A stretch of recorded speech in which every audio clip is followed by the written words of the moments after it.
नमस्कार, study with Kanta channel पर आप सभी का हार्दिक स्वागत और अभिनंदन। दीपावली आपने अच्छे से मना ली होगी। अब आप स्टडी पे लग जाइएगा, पेन कॉपी ले लीजिए। लिखते हैं आज अपन पिछली क्लासों में अपन ने पंचपीर पढ़ लिए थे। पंचपीर के अलावा मलिनाथ जी, तलीनाथ जी, वीर कल्ला जी राठौड़ पर चर्चा कर ली थी, तेजा जी पर चर्चा कर ली थी। उसके बाद में और अन्य महत्वपूर्ण छोटे छोटे लोक देवता है उन पर चर्चा कर लेते हैं और इसी के साथ आज अपना टॉपिक कंप्लीट हो जाएगा। तो चर्चा करते हैं सबसे पहले रूपनाथ जी जरडा। रूपनाथ जी जरडा कौन थे? तो ये पाबू जी के भतीजे थे और बूढ़ो जी के बेटे थे। बूढ़ो जी के तो बेटे थे और पाबू जी के भतीजे थे। तो इन्होंने अपने चाचा और अपने पिता की हत्या का बदला लिया था। किससे लिया था? तो पाबू जी ने किससे गायों के लिए युद्ध लड़ा था? जिंदराव खींची से।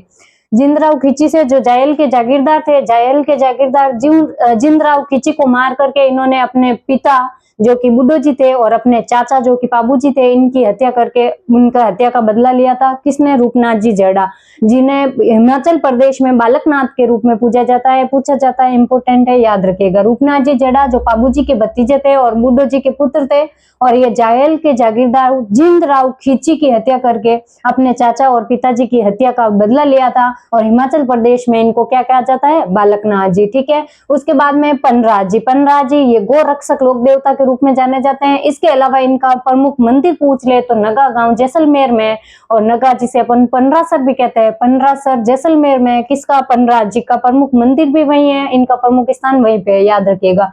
फिर है हरिराम जी बाबा। हरिराम जी बाबा का बार बार क्वेश्चन पूछा जाता है। हरिराम जी बाबा जो कहाँ के थे पूछे आपको? तो जोड़ा गांव नागौर। कहाँ के? जोड़ा गांव नागौर के थे हरिराम जी बाबा, जिन्हें सर्पदंश निवारक लोक देवता के रूप में जाना जाता है। ये सर्पदंश का इलाज करते थे हरिराम जी बाबा। ठीक है। सर्पदंश निवारक लोक देवता और इनके सांप के बॉम्बी की पूजा की जाती है। जो बिल होता है उसकी पूजा की जाती है इनके हरिराम जी बाबा के नाम से। ठीक है। बिल बॉम्बे की पूजा की जाती है किसके? हरिराम जी बाबा के, क्योंकि ये पूछा हुआ है क्वेश्चन। इसके बाद में बाबा झुंझार जी।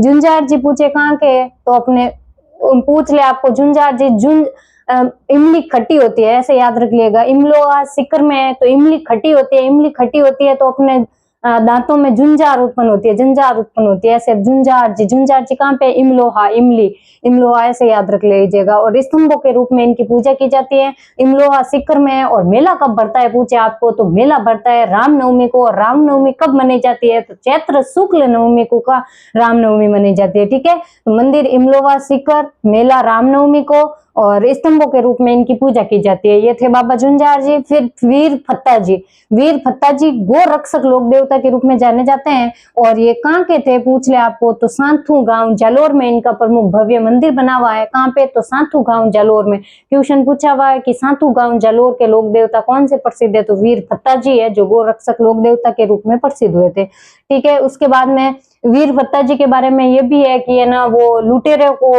लुटेरों से बचाया था इन्होंने। तो उसके उन्होंने ये भी कार्य किया था। लुटेरों धन लूट कर लेके जा रहे थे तो उनसे वापस छीना था इन्होंने, वीर फत्ता जी ने, और लुटेरों से गांव वालों को बचाया था वीर फत्ता जी ने। और वीर बिग्गा जी पूछ ले आपको तो वीर बिग्गा जी जिनका जन्म हुआ था रेडी गांव बीकानेर में, रेडी गांव बीकानेर में, और ये गो रक्षक लोक देवता के रूप में जाना जाता है। कौन है? वीर बिग्गा जी। ठीक है। इनका जन्म है जो कर्षक परिवार में हुआ था। इनका जन्म जाखड़ जाति के लोक देवता के रूप में प्रसिद्ध है। पूछा जा सकता है आपको कि जाखड़ जाति के लोक देवता कौन से हैं? तो अपने हो जाएंगे वीर बिग्गा जी और कर्षक परिवार से थे और रेडी गांव बीकानेर में इनका जन्म होता है। ठीक है। मामादेव जो कि बरसात के लोक देवता के रूप में प्रसिद्ध है। कौन? मामादेव, बरसात के लोक देवता। और इनका मंदिर नहीं होता है, एकमात्र लोक देवता है मामादेव जिनका मंदिर नहीं होता है, जबकि प्रत्येक गांव में और गांव के बाहर इनका मंदिर होता है। मंदिर इनका गांव में नहीं होता है, याद रखिएगा, एकमात्र लोक देवता है। और इसके प्रत्येक गांव के बाहर इनका मंदिर होता है। इन्हें बरसात के लोक देवता कहते हैं। बारिश के मौसम में अपन रेड रेड कलर के जो देखते हैं उनको बोलते हैं अपन बरसात के मामा, वही है, उनको बोलते हैं बरसात के मामा। ठीक है। मामादेव, उनका मंदिर नहीं होता है और इनका प्रत्येक गांव के बाहर में एक मंदिर होता है और इनका काष्ठ का कलात्मक तोरण द्वार होता है, याद रखिएगा। काष्ठ का कलात्मक तोरण द्वार किसका होता है? तो मामादेव जी का।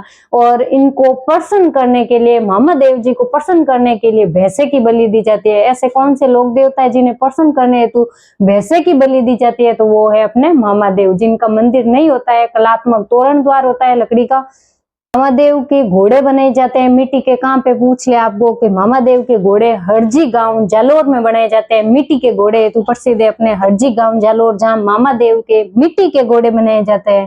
तो अपन ने चर्चा कर दी है मामादेव की। उसके बाद में इल्लोजी पूछ ले आपको, इल्लोजी जिन्हें छेड़छाड़ के लोक देवता कहते हैं। इल्लोजी कौन थे? होलिका के, होलिका इन्हीं की प्रेमिका थी। होलिका जब प्रहलाद को गोद में बैठाकर जल गई थी, तो फिर ये जीवन भर कुंवारे रहे थे। कौन? इल्लाजी। इन्हें छेड़छाड़ के लोक देवता कहते हैं और ये अविवाहित को विवाहित होने का आशीर्वाद देते हैं। तो आप जाइएगा यहाँ पे इल्लोजी के पास, आपको भी ये आशीर्वाद मिलेगा। ठीक है, छेड़छाड़ के लोक देवता, और होलिका इनकी प्रेमिका थी और ये जीवन भर कुंवारे रहे थे।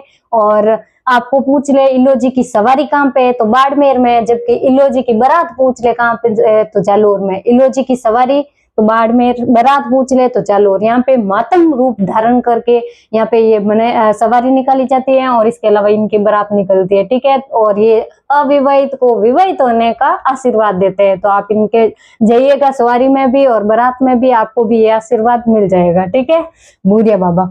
उसके बाद में भूरिया बाबा। भूरिया बाबा जिन्हें मीणाओं के आराध्य देव कहते हैं। कौन? भूरिया बाबा, जिन्हें मीणाओं के आराध्य देव कहते हैं। और ये मीणा है ना, जो वो भूरिया बाबा की कसम खा करके झूठ नहीं बोलते हैं। ये फैक्ट याद रखिएगा कि ऐसी कौन सी जनजाति है जो भूरिया बाबा की कसम खा करके झूठ नहीं बोलते है? तो मीणा जनजाति।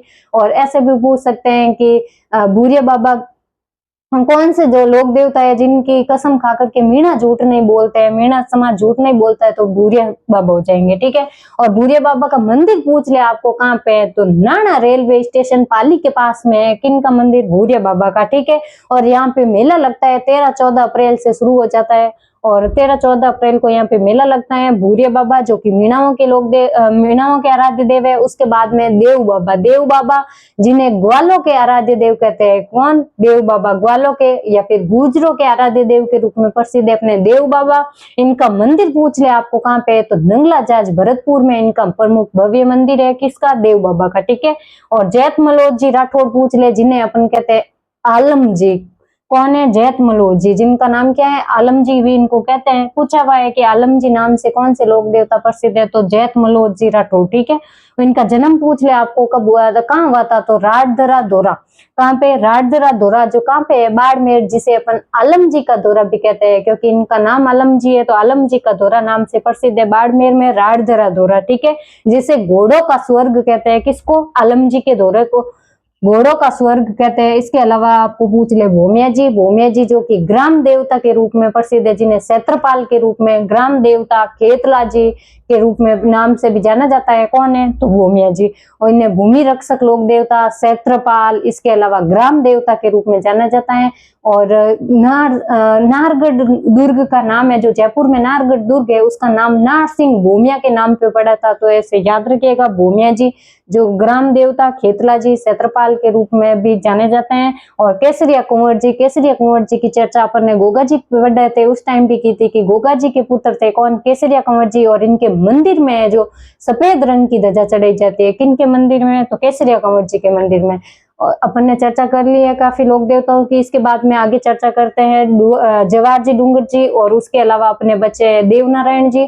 तो फिर अभी देवनारायण जी पे चर्चा करते हैं। देवनारायण जी जिनकी गोत्र पूछ ले आपको तो बगड़ावत गोत्र है। और इनका जन्म पूछ ले कहाँ पे हुआ था? तो जन्म हुआ था इनका आसिंद भीलवाड़ा में। गोटा दड़ावता आसिंद भीलवाड़ा में जन्म हुआ था। कब हुआ था पूछे तो विक्रम संवत 1300 ईस्वी में इनका जन्म हुआ था। और सन पूछे तो 1243 ईस्वी, विक्रम संवत 1300 ईस्वी में कहाँ पे हुआ था? तो मालासेरी पहाड़ी है इनकी प्रसिद्ध है, याद रखिएगा। गोटा दड़ावता आसिंद भीलवाड़ा में इनका जन्म होता है। और बगड़ावत इनकी गोत्र थी और परिवार गुर्जर परिवार में इनका जन्म होता है। और इन्हें विष्णु के अवतार माना जाता है। किसको? देवनारायण जी को विष्णु, भगवान विष्णु का अवतार माना जाता है। इनका मूल नाम पूछ ले आपको तो इनका मूल नाम था उदय सिंह जी। उदय सिंह जी इनका मूल नाम था। और इनका घोड़ा था लीलागर या लीलाधर इनका घोड़ा घोड़ा था, याद रखिएगा, घोड़ा लीलाधर या लीलाधर। और इनकी माता का नाम था सेडू खटियाणी और पिताजी का नाम था सवई भोज। तो माता पिता का नाम सवई भोज और सेडू खटियाणी इनका माताश्री का नाम था, पिताश्री पूछे तो सवई भोज। सवई भोज और इनके पिताजी है जो सवई भोज, वो 24 भाई थे, 24 बगड़ावत भाई थे, जिन्होंने गायों की रक्षा के खातिर, गायों की रक्षा के लिए वीर गति को प्राप्त हो गए थे। 24 के 24 भाई किसके खिलाफ हुए थे? तो बिनाई शासक था, बिनाई का अजमेर, बिनाई शासक था अपने दुर्जन साल और दुर्जन साल के खिलाफ गायों की रक्षा करते हुए ये 24 भाई जो सवई भोज के सहित, सवई भोज सहित ये 24 भाई है जो बगड़ावत भाई गायों की रक्षा के लिए वीर गति को प्राप्त हो गए थे बिनाई शासक दुर्जन साल से लड़ते हुए, ठीक है। और इन्हीं की हत्या का बदला लेने के लिए देव नारायण जी ने बिनाई शासक दुर्जन साल को मार करके इन अपने पिताजी और अपने पिताजी सहित चाचा वगैरह इनके 24 भाइयों का बदला लिया और वीर गति को प्राप्त हुए। किससे लड़ते लड़ते? बिनाई शासक दुर्जन साल से लड़ते हुए वीर गति को प्राप्त हुए थे। वीर गति को प्राप्त कहाँ पे हुए थे पूछे तो देवमाली। देवमाली कहाँ पे है? तो अपने ब्यावर में, याद रखिएगा। तो बिनाई शासक थे, दुर्जन साल से लड़ते हुए वीर गति को प्राप्त हुए और इनकी वीर गति का बदला लिया था देवनारायण जी ने। और देवनारायण जी का बदला लेते हुए यहाँ पे वीर गति को प्राप्त हुए थे। कहाँ पे? देवमाली ब्यावर में। देवमाली ब्यावर में ये शहीद हो गए थे, याद रखिए। वीर गति को प्राप्त हो गए थे कौन? देवनारायण जी। और इनके पुत्र और पुत्री थे 2 बाला और बालिक इनके देवनारायण जी के। और इनकी पत्नी का नाम था पीपल दे। पीपल दे एक बार बीमार हो गए थे तो पीपल दे का इलाज किया था इन्होंने ईंट और नीम के पत्तों से, आयुर्वेदिक पद्धति से इलाज किया था। किसने? देवनारायण जी ने अपने पत्नी पीपल दे का इलाज किया था ईंट और नीम के पत्तों से। तो फिर इनको इसी आयुर्वेदिक पद्धति से इलाज किया था, तो इसीलिए इनको आयुर्वेदिक लोक देवता के रूप में जाना जाता है। पूछ ले आपको कि आयुर्वेद के लोक देवता किसको बोलते हैं? तो अपने हो जाएंगे देवनारायण जी, क्योंकि इन्होंने अपनी पत्नी पीपल दे, जो कौन थी? धार नरेश जयसिंह जी की पुत्री थी, धार MP वहां के नरेश जयसिंह जी की पुत्री थी पीपल दे। इनका इलाज किया था इन्होंने नीम के पत्तों और ईंटों से। और इनके मंदिर में पूजा की जाती है ना, वो भी ईंट और नीम के पत्तों की जाती है, याद रखिएगा। और भोग लगता है छाछ राबड़ी का भोग लगता है, याद रखिएगा। छाछ राबड़ी और दलिया का इनका भोग लगता है। और पूजा की पूछे तो ईंट और नीम के पत्तों की जाती है। इनका भाई था मेहंदू। मेहंदू इनका भाई था। जब बिनाई के शासक को इन्होंने मार गिराया था, किसको? दुर्जन साल को। अपने पिताजी से 24 भाइयों का बदला लेते समय उनको मार गिराया था। किनको? बिनाई शासक दुर्जन साल को। तो वहां बिनाई का शासक बनाया था इन्होंने अपने भाई मेहंदू को। अपने भाई मेहंदू को बिनाई का शासक बना दिया और खुद वीर गति को प्राप्त हो गए, ठीक है। और इसके अलावा पूछ ले आपको इनके मंदिर कहाँ कहाँ है, तो इनका प्रमुख और भव्य मंदिर पूछे तो मालासेरी पहाड़ी, जहाँ इनका जन्म हुआ था, गोटा दड़ावता आसिंद भीलवाड़ा में इनका प्रमुख भव्य मंदिर बना हुआ है, जहाँ पे नीम के पत्तों और ईंटों की पूजा की जाती है। इसके अलावा भोग पूछे आपको तो छाछ राबड़ी और दलिया का इनका भोग लगता है। पूछा जाता है कि छाछ राबड़ी और दलिया का भोग कौन से लोक देवता को लगता है, तो अपने देवनारायण जी को लगता है, ठीक है। और यहाँ पे मेला पूछ ले आपको तो भाद्रपद शुक्ल सप्तमी को देवनारायण जी का मेला भरता है आसीन भीलवाड़ा में। और भोग और नीम के पत्तों और ईंट की पूजा की जाती है। मंदिर कहाँ पे है? ये भव्य मंदिर आसीन भीलवाड़ा में, ठीक है। सेकंड मंदिर पूछ ले कहाँ पे है, तो देवमाली। देवमाली कहाँ पे है? तो अपने ब्यावर में, याद रखिएगा। देवमाली मसूदा तहसील ब्यावर में इनका मेला भरता है। इसके अलावा देव डूंगरी चित्तौड़गढ़ में भी इनका भव्य मंदिर बना हुआ है। और इसके अलावा देवधाम जोधपुरिया, जो कहाँ पे है? निवई टोंक में इनका भव्य मंदिर बना हुआ है। देवधाम जोधपुरिया निवई टोंक में। और नंगला जाज भरतपुर में भी इनका मंदिर बना हुआ है। ये इनके प्रमुख मंदिर थे देवनारायण जी के। कुल 5 मंदिर है। मालासेरी पहाड़ी आसीन भीलवाड़ा, इसके अलावा देवमाली जो कहाँ पे? ब्यावर में। इसके अलावा जोधपुरिया, देवधाम जोधपुरिया निवई टोंक में। देव डूंगरी पूछ ले तो चित्तौड़गढ़ में। और नगला जाज पूछ ले तो भरतपुर में। उसके बाद में क्वेश्चन पूछा जाता है, इंपोर्टेंट है फर्ड से। फर्ड से फिक्स है क्वेश्चन आना, हमेशा फर्ड से ही पूछा है इन्होंने कि राजस्थान की सबसे लंबी और सबसे चौड़ी फड़ किसकी है, तो वो उसका नाम आता है उसमें देवनारायण जी, क्योंकि देवनारायण जी की जो फड़ है वो सबसे लंबी और सबसे चौड़ी फड़ है। इनकी लंबाई पूछ ले आपको तो 30 फीट इनकी लंबाई है फड़ की। 30 फीट तो इनकी लंबाई है फड़ की। और 5 फीट ये चौड़ी 5 फीट चौड़ी है इनकी फड़ और 30 फीट है जो लंबी है। और इन पे चित्रांकन पूछ ले किसका है, तो सांप और घोड़ा। इनके घोड़ा लीलाधर और सांप के आकृति का चित्रांकन है सर्वाधिक इस फड़ पर। और इसके अलावा इस पर डाक टिकट कब जारी किया गया था, तो 2 सितंबर 1992 को। 2 सितंबर 1992 को इसके देवनारायण जी की फड़ पर डाक टिकट जारी किया गया था। डाक टिकट कितने रुपए का किया गया था, इंपोर्टेंट है, याद रखिएगा, 5 रुपए का डाक टिकट जारी किया गया।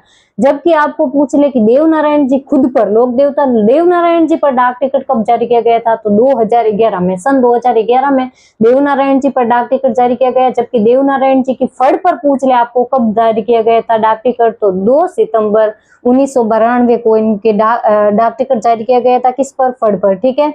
और कितने रुपए का, तो 5 रुपए का। और इनके फड़ का वाचन किसके द्वारा किया जाता है पूछे आपको, तो गुर्जर भोपों को, जो गुर्जर जाति के भोपों द्वारा इनकी फड़ का वाचन किया जाता है। और वाद्य यंत्र कौन सा, याद रखिएगा, तो जंतर वाद्य यंत्र के साथ में गुर्जर भोपों द्वारा इनकी फड़ का वाचन किया जाता है। सबसे लंबी राजस्थान की, सबसे छोटी पूछे तो भी है अपने देवनारायण जी की फड़, वाचन गुर्जर भोपों द्वारा, 5 फीट चौड़ी, 30 फीट लंबी। और देवनारायण जी पर डाक टिकट कब, 2011 में, ठीक है, याद रखिएगा। और इसके अलावा अपने देवनारायण जी पर एक फिल्म भी बनी हुई है इनकी जीवनी पर, जिसके नायक है अपने नाथू सिंह जी गुर्जर, याद रखिएगा, नाथू सिंह गुर्जर है जो अभिनायक है। इनकी जीवनी पर बनी है फिल्म भी, याद रखिएगा, देवनारायण जी के। उसके बाद में अपने अंतिम लोक देवता बसते हैं जवाहर जी डूंगर जी। जवाहर जी डूंगर जी, जिन्हें अपन लूटपाट के लोक देवता, राजस्थान के रॉबिन हुड के नाम से पर जानते हैं। राजस्थान के रॉबिन हुड, लूटपाट के लोक देवता कौन, जवाहर जी डूंगर जी शेखावत है। इनका मूल नाम हालांकि था बालजी और बूढ़ जी। क्या था, बालजी और बूढ़ जी। डूंगर जी का नाम था बालजी और जवाहर जी का था बूढ़ जी। और ये कहाँ के थे, तो अपने डूंगर जी तो थे, बालजी तो थे बाठोड के, और जवाहर जी जो कि बूढ़ जी थे वो कहाँ के थे, पाटोदा के। तो बाठोड और पाटोदा के ये सिक्कर, बाठोड और पाटोदा सिक्कर के जागीरदार थे। कौन पूछे, तो डूंगर जी और जवाहर जी, याद रखिएगा। इनके उपनाम पूछे तो शेखावती क्षेत्र के लोक देवता है, केवल और केवल कहाँ के, शेखावटी क्षेत्र के लोक देवता है। और 1857 की क्रांति के क्रांतिकारी है ये, याद रखिएगा। और 1857 की क्रांति के क्रांतिकारी जिन्हें लोक देवता के रूप में पूछा जाता है, कौन है पूछ ले तो अपने हो जाएंगे जवाहर जी और डूंगर जी, याद रखिएगा। राजस्थान के रॉबिन हुड, लूटपाट के लोक देवता और धाड़वी लोक देवता, इंपोर्टेंट है, धाड़वी लोक देवता कौन है पूछे आपको, तो डूंगर जी और जवाहर जी को धाड़वी लोक देवता के रूप में जाना जाता है। ये कुछ डेट्स है, इंपोर्टेंट है, याद रखिएगा। 1836 में इन्होंने क्या किया था, तो शेखावटी ब्रिगेड को लूटा। इन्हें लूटपाट के लोक देवता क्यों कहते हैं, लूटपाट के लोक देवता इसलिए कहते हैं क्योंकि इन्होंने ना अंग्रेजों से और अमीरों से धन लूट लूट करके गरीबों में बांटा था, याद रखिएगा। अमीरों और अंग्रेजों से धन लूटते थे और गरीबों में बांट देते थे। और माना जाता है कि इन्होंने पुष्कर में जो 52 घाट बने हुए उनके जीर्णोद्धार के लिए, इसके अलावा अपने भीलवाड़ा में जो माता जी का मंदिर बन रखा है, कौन से माता जी का पूछे तो धनोप माता का मंदिर बना हुआ है, कहाँ पे, भीलवाड़ा में। और वहां पे और पुष्कर में 52 घाट के जीर्णोद्धार के लिए इन्होंने भी आर्थिक सहायता भी दी थी, याद रखिएगा। और इसलिए इनको लूटपाट के देव देवता और लोक देवता। और रॉबिन हुड मूलतः फ्रांस के थे, वो भी रॉबिन हुड भी क्या लूट अमीरों से लूट लूट के धन और गरीबों में बांटते थे, इसीलिए इनको भी रॉबिन हुड कहा गया। राजस्थान के रॉबिन हुड पूछे तो डूंगर जी, जवाहर जी। 1836 में तो ये शेखावटी ब्रिगेड को लूटते हैं। और फिर क्या होता है कि जड़वासा अजमेर में क्या था, इनका तो ससुराल था इनका जड़वासा अजमेर में। और इनके साले थे कौन, भैरव सिंह जी इनका साला थे। इन्होंने अंग्रेजों को सूचना दे दी कि अभी जवाहर जी और डूंगर जी आए हुए ससुराल और आप ले जा सकते हो इनको कैद करके। तो इनके साले द्वारा सूचना दी जाने पर, साले ऐसे होते थे इसलिए नाम ही साला होता है, तो भैरू सिंह जी ने इनको सूचना दे दी थी कि जवाहर जी और डूंगर जी ससुराल आए हुए हैं। तो फिर वो उनको कैद करके लेके गए थे, किनको, जवाहर जी डूंगर जी को अंग्रेज यहाँ से कैद करके लेके जाते हैं। और 1838 में इनको आगरा दुर्ग में बंदी बना लिया जाता है, किनको, जवाहर जी और डूंगर जी को 1838 में आगरा दुर्ग में बंदी। और 1846 में लोट या जाट, कर्णा, सेफू, साउता और नाना मेहरा इनके साथी थे। कौन, लोट या जाट, कर्णा, सेपू, साउता और नाना मेहरा ने इनको छुड़वाया था। कहाँ से, आगरा दुर्ग में बंदी बनाया हुआ था, वहां से इनको छुड़वा लिया जाता है। किनके द्वारा पूछे तो लोट या जाट, कर्णा, इंपोर्टेंट है, सेपू और साउता, याद रखिएगा। 1846 में इन्होंने सेवर जेल, जो कि भरतपुर में सेवर जेल को लूटते हैं ये 1846 में। और 1847 में ये नसीराबाद छावनी को लूटते हैं, जहां से सबसे पहले अपने 1857 की क्रांति की शुरुआत हुई थी राजस्थान में नसीराबाद छावनी, जहां से नसीराबाद छावनी को इन्होंने लूटते हैं 1847 में लूट लेते हैं। ये कौन? जवाहर डूंगर जी। और इन्होंने ये बता ही दिया है कि धनोप माता मंदिर भीलवाड़ा और पुष्कर के 52 घाटों के पूर्ण जीर्णोद्वार हेतु इन्होंने आर्थिक सहायता दी थी। इसके अलावा 1857 की क्रांति के दौरान इनको फांसी की सजा दे दी जाती है। इसी के साथ अपने लोक देवता वे पूरे, और लोक देवता के साथ ये कंप्लीट होता है टॉपिक। तो फिर कैसी लगी आपको ये क्लास? अगर आपको क्लास पसंद आई है तो लाइक करिएगा, कमेंट करिएगा और अपने दोस्तों के साथ शेयर कीजिएगा। और क्लास की अगर पीडीएफ चाहिए आपको तो टॉपिक कंप्लीट होते ही आपको टेलीग्राम चैनल पर आपको इसकी पीडीएफ मिल जाएगी। डिस्क्रिप्शन में इसका लिंक दे रखा है और कमेंट बॉक्स में भी पिन किया हुआ है टेलीग्राम चैनल का लिंक, तो आप टेलीग्राम चैनल ज्वाइन कर लीजिएगा, वहां पे आपको पीडीएफ मिल जाएगी। ठीक है, तो मिलते हैं अपन अगली क्लास में नए टॉपिक के साथ। तब तक के लिए धन्यवाद। जय हिंद, जय भारत।